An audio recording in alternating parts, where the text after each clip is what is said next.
What's going on, guys? Bust Up 6 here, back to another video, and today I'm here to do my Raw review from Birmingham, Alabama. And well, this show certainly happened. There were some good moments, there were some not good moments. It felt like it was just kind of a their show, in all honesty. There was a tag team tournament match that felt like it dragged, but I'll get to that more here in a bit. But anyways, let me know in that comment section below what you guys thought about the show. We're on the road to the Royal Rumble, and well, Kevin Owens starts off and he talks about his match with Roman Reigns. Before he gets any further, JBL comes in. John Bradshaw Lanefield, as I'm calling him. And he says no one thinks she'll beat Roman. He talks about like Bigfoot and Chupacabra or some random things because it's JBL and he is incoherent as Booker T on commentary. Then Corbin shows up. And then Corbin's kind of promo and Owens is kind of like sleeping on a turnbuckle bag, which immediately became a meme, and it was absolutely hilarious. And Owens is like, oh, so what? And Corbin's like, oh, or I think Owens said, sorry, I was just falling asleep because of how bland you were talking.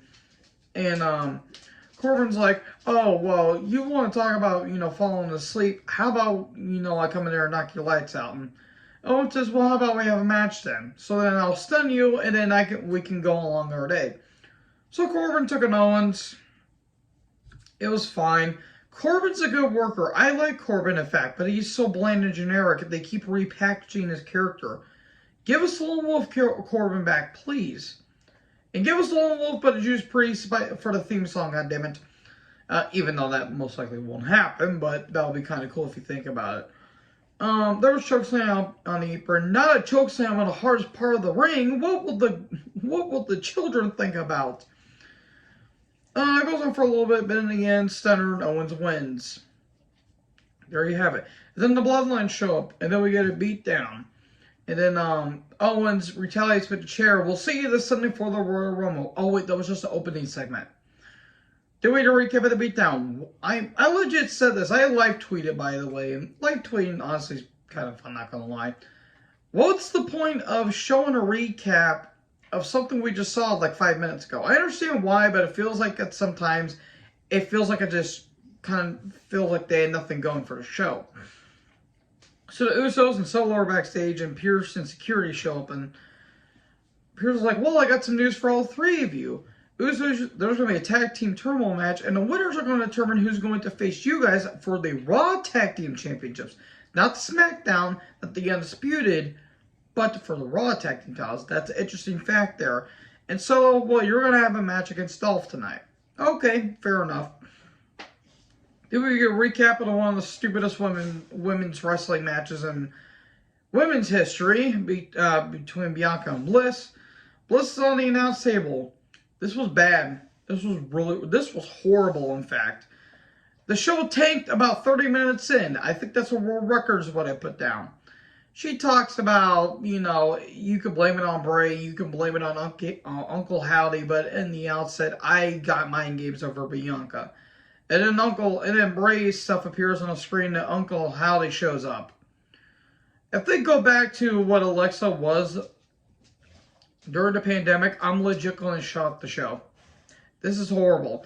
I know people like this, and I'm glad you like it. It's stupid. The supernatural stuff is completely stupid. And before you guys say anything, you can make an argument. Well, why do you like the Taker and Kane stuff? It fit those characters. It worked for them. Yes, it was goofy, but at least it made sense as to why these brothers are fighting or why they're, teaming up and all that stuff. It fits Undertaker. It fits Kane. It doesn't fit Alexa because that's not believable. There, my little tangent over. Then Bayley with damage control took on Mia Yim. Have fun following that up, ladies. And Bayley says, well, I'm dedicating this to Becky, and Io and Dakota, you can have the night off. Okay. Well, Bayley did cheat the win, but match was fine, I guess. I like Mia. I love Bayley. Bayley wins with a backslide with the feet on the ropes, and there you go. Kathy Kelly, my good Lord Almighty. She was all over the show. Good. I'm pretty sure everyone loves Kathy Kelly. And if you don't like her, you need to seriously check yourself. her and Candice are backstage. She talks about what happened with Johnny. Gargano's out with like an AC sprain, which I hope Johnny gets better. And she's like, well, I want to win the Royal Rumble because everyone wants to win the Royal Rumble. And then Mommy shows up, aka Rhea. How about we have a match? Okay. Theory comes down. Oh no, Austin Theory's here. I suddenly have to go do my laundry. He's a good worker. He's just bland and generic and boring. Boring. He says, he talks about what happened with Rollins last week and, and whether Rollins' injury is, legitimate or not. It looked like it was legitimate, but I guess it wasn't. And Rollins comes down. He is so over with this crowd. It's almost unbearable to a point.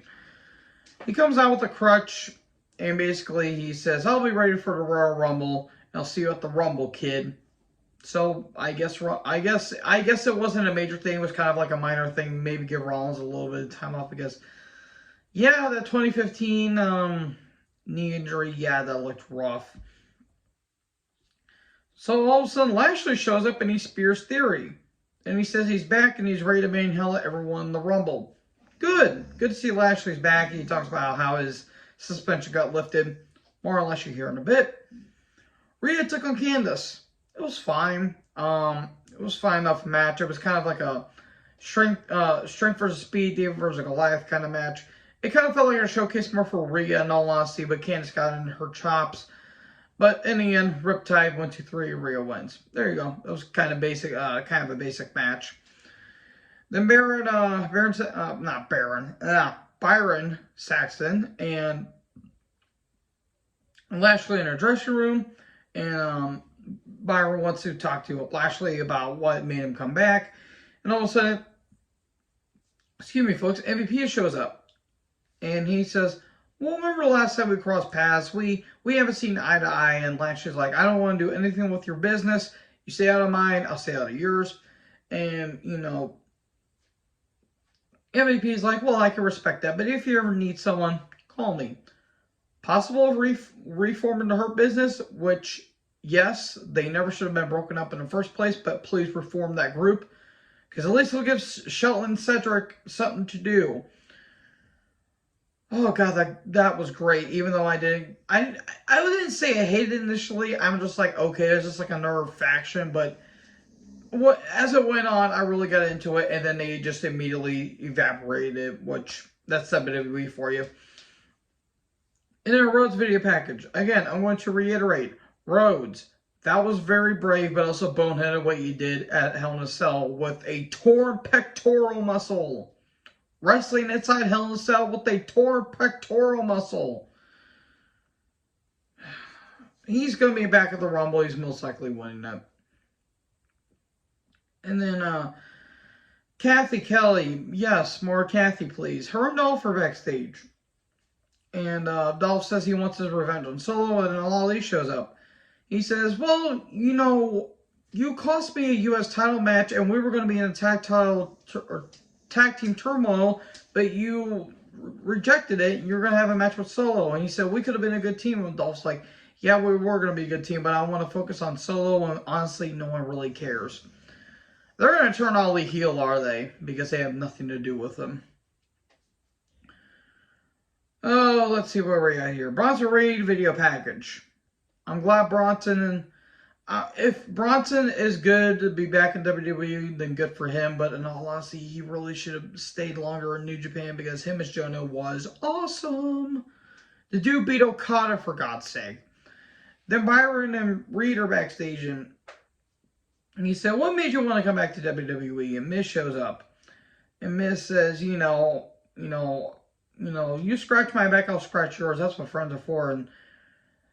And Reed says, "Well, yeah, if you pay me." So, did he come back to be Miz's hired gun, or what? Like, I don't get it. Is Miz having money issues? Which, theoretically, doesn't make any sense from a non-wrestling and from a wrestling standpoint, because Miz is a walking millionaire as we are talking at this point. But I don't know. I don't get it. I hope they do something with Reed, because the way they cut it was so stupid. But that's WWE for you. Solo took on Ziggler. It was fine. Ziggler at this point, he'll take a pinfall loss and it really wouldn't matter, because he's been with the company for about 17 years. Crazy to think about, because he was part of the Spirit Squad. Do you guys remember the Spirit Squad? Oh boy. Oh, I do not know how they would recover from that. That's all I'm going to say. There was a cool finish, though, where Solo turned a powerbomb into a Samoan Spike. That was kind of cool. And in the end, Solo wins. It wasn't bad. I just didn't have any interest in it. Then we recap of Dominic heading to jail. Dominic nonchalantly getting arrested will never not be funny to me. He's like, no, don't take me, please. Oh no, they have handcuffs on me. He's just being so nonchalant, like he wasn't freaking out over it. It was hilariously bad. Anyways, Kathy Kelly and Damage Control backstage. And, they talk about how they're the most dominant faction in the women's locker room. And then Mia shows up and she's like, yeah, you guys are if you don't cheat all the time. And then he has cat fight. And there you go. I don't know what they're going with this, but only time will tell. Misty, we with Judgment Day. I understand what they were attempting to do, but a more effort would have been put into it. This was awkward and really bad. Really, really, really bad.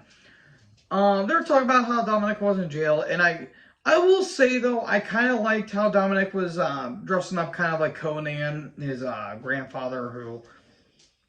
Wait, is his grandfather? No, I think it's his godfather, I think.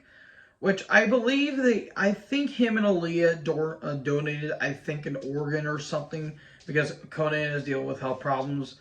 So, good for them, because, I'm not the biggest Conan fan, but I do respect him for what he did with the Mexican wrestling industry. Oh god, this was not good. This was really, really, really awkward. Then it looked like they were going to attack the Miz, because Miz asked a question or two that, oh, you can't be talking about that.